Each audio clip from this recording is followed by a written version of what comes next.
To begin today, what you want to do is you want to take your paper for your notes and you want to write your learning objectives on the very top. This will help you remember what it is that you're looking for to take notes on. So if you turn to page 53, you'll see in the upper left-hand corner it says Learning Objectives. So go ahead and copy those 4 learning objectives onto your notes. And you'll want to go ahead and pause right here while you wait for that to happen. Once it's on your notes, go ahead and start me up again. Okay, so you should have the 4 learning objectives on your note sheet. Explain the difference between hearing and listening. Identify the components of the listening process. Describe 4 different kinds of listening, and explain why good listening habits are important. Now we're going to turn the page and begin to read. Starting in the blue box. Looking ahead. In one of Shakespeare's most famous lines, Mark Antony calls on his fellow Romans to lend me your ears. In this chapter, we will ask you to lend us your ears for some retooling. Most of us, it seems, are poor listeners, an unfortunate situation that can often lead to mistakes, misunderstandings, and even disaster. Yet listening is a skill that you can master if you are willing to adopt the right attitude and practice a few simple techniques. As good listeners, we not only can help ourselves gain knowledge and success, but we can also help the speaker. He or she will be encouraged by our attention and will gain confidence from our interest. In a sense, the message of this chapter is, what you get out of listening depends on what you put into it. Here you will learn how to evaluate yourself as a listener and how to recognize communication barriers that keep us from listening. You will also learn how to develop good listening habits such as paraphrasing, summarizing, and note-taking. Introduction. You don't know how it happened. You think you were paying attention when your friend started to tell you about an argument she had with her father, but at some point your eyes glazed over and her voice became a dull hum. When you finally shook yourself out of your trance, she was asking, "So what should I do?" Uh-oh. Poor listening has got you into hot water. As listeners, we tend to think that the responsibility for successful communication lies with the person doing the talking. This attitude causes us to become lazy or passive listeners. Okay, I'm going to stop here. You see how passive listener is in bold letters? That's because that's going to be a vocabulary word that we need to know. And it just told us what a passive listener was just before that. So write in your notes the phrase passive listener, and then right before that is the definition. One who thinks that the responsibility for successful communication lies with the person doing the talking. Go ahead and pause while you do this. Okay, we're back again. Now we're going to move on. We let the talker do all the work while we go along for a ride. We tolerate distractions, putting up with a noise in the hall, for instance, instead of getting up to shut the door. We pay more attention to how someone looks or talks than to what he or she has to say, and we generally fail to respond to the talker's message by asking questions or remembering things that were said. Effective listeners, by contrast, play an active role by guiding the talker toward common interests. Active listening is a valuable skill. Okay, active listening is italicized. This is also important. So in your notes, you're going to write active listening and the definition, which is right before it. Active listeners play an active role by guiding the talker toward common interests. So go ahead and pause while you do that, then start me up again.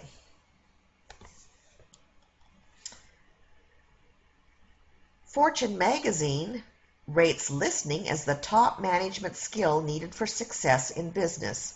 Employers constantly say that what they want most are employees who listen, understand, and follow directions. Huh, that's probably not too much like teachers in school, is it?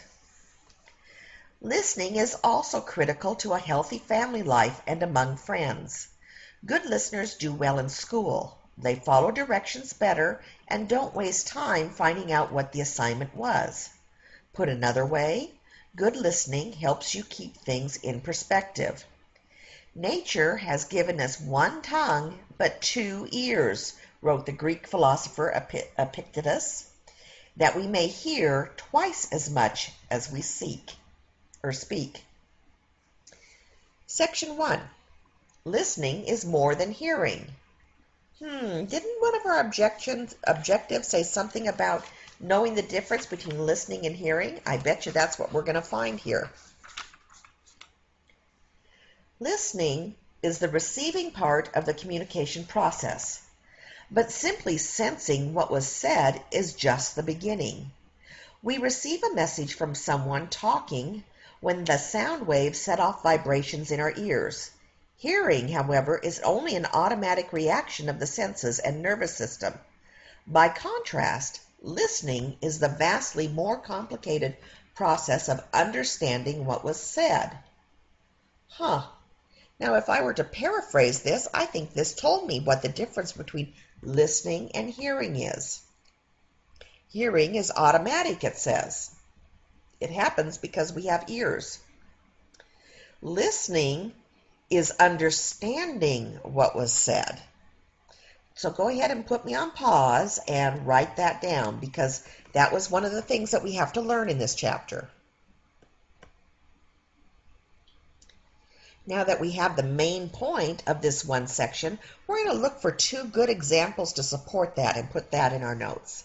I'm going to read the rest of this page, and then you will put this on pause and you will write down the two examples that you thought were best.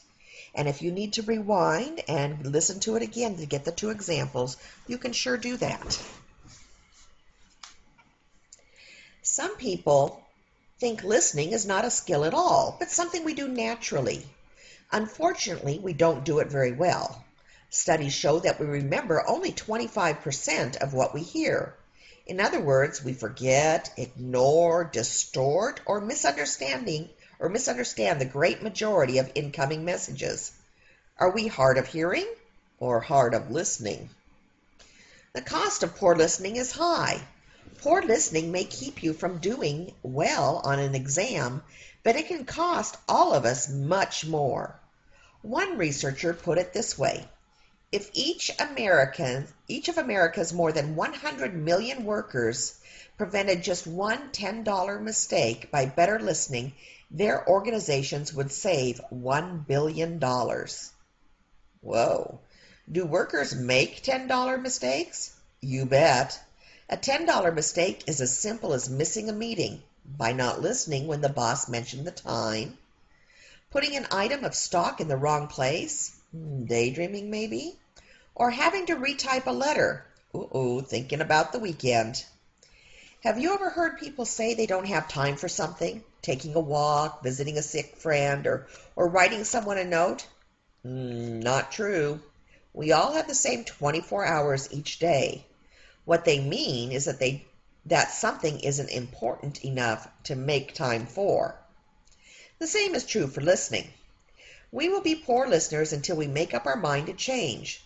Listening keeps you informed, up to date, and out of trouble. It also increases your impact when you speak. It gives you an edge and power to influence. It makes other people like or even love you, but you have to train yourself to listen well. Okay, now take this time to go write your two examples that support why listening is so important. And while you do that, put me on pause and then start me again. Listening with time to spare. One reason listening can be troublesome is that our minds and our mouths work at different rates. Although most people speak about 120 to 180 words per minute, we can listen about 6 times as fast. Our brains simply work faster than our mouths. This rate gap helps explain why our minds sometimes start to wander while we listen. At the rate a speaker normally talks, you can sandwich many thoughts between her words and still not miss a thing she says. In other words, most of us find ourselves with a little listening spare time on our hands.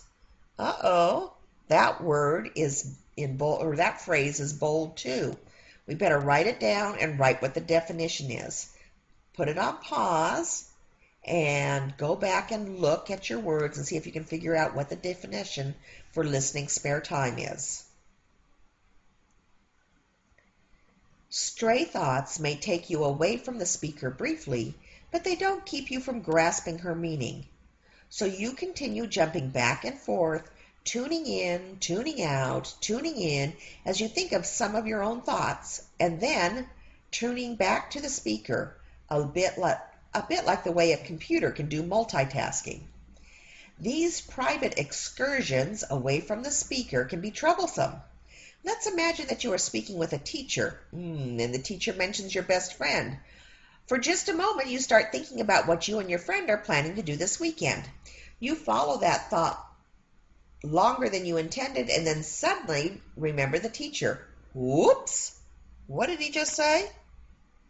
Unfortunately, you discover you've missed a critical part of the message. The disintegration of your listening has begun. Eventually, you will give it up. It's simply too hard to catch up. You nod your head occasionally for the sake of courtesy, but this is not listening. You've switched over to cruise control. Fortunately, spare listening time can also be a listener's best friend. We can train ourselves to use it to improve our listening skills. Think of yourself as the rabbit in the fable of the tortoise and the hare. The tortoise represents the speaker, who moves down a path at a steady pace without even ever speeding up, stopping, or taking a detour. The hare represents you, the listener, who can dash ahead, stop a while, fall behind, then catch up again. The hare loses the race in the fable, but you'll be a winner if you can make the most of listening opportunities. In a later section, we'll show you how to do just that. Okay, so now this is the end of a subsection, and it's talking about listening spare time that you defined already. So now go back and look for 2 things that are important about listening spare time that you can include in your notes. Go ahead and put me on pause while you do that. 4 ways to listen. An air traffic controller straining to hear a mayday call from a plane in trouble isn't listening the way you are when your Aunt Bessie calls from Des Moines to chat. We listen most carefully to what we feel is important to us. We say we're all ears when the coach announces the starting lineup, or the music teacher names soloists for a big performance, but somehow our ears jam up when mom or dad wants to talk about household chores. The fact is, we have different listening styles for different occasions. How successful we are as listeners may depend in part on choosing the right listening style for the situation. I think that's a hint about something that's to come. It says there are 4 ways to listen, so I bet you if I spaced down my page and numbered 1 through 4, I'd get the 4 listening styles, and I could put a definition after each one. If you want to pause while you do that, that would be great, and then start me up again. Perhaps the most basic listening style is appreciative listening. We listen appreciatively when we enjoy music, a bird song, or the murmur of a brook. So appreciative listening, therefore, must be listening to enjoy something. We need a different style, one called discriminative listening, when we want to single out one particular sound from a noisy environment. You can discriminate, for example, when you listen for a friend's voice in a crowded room. So discriminative listening is picking out particular sounds.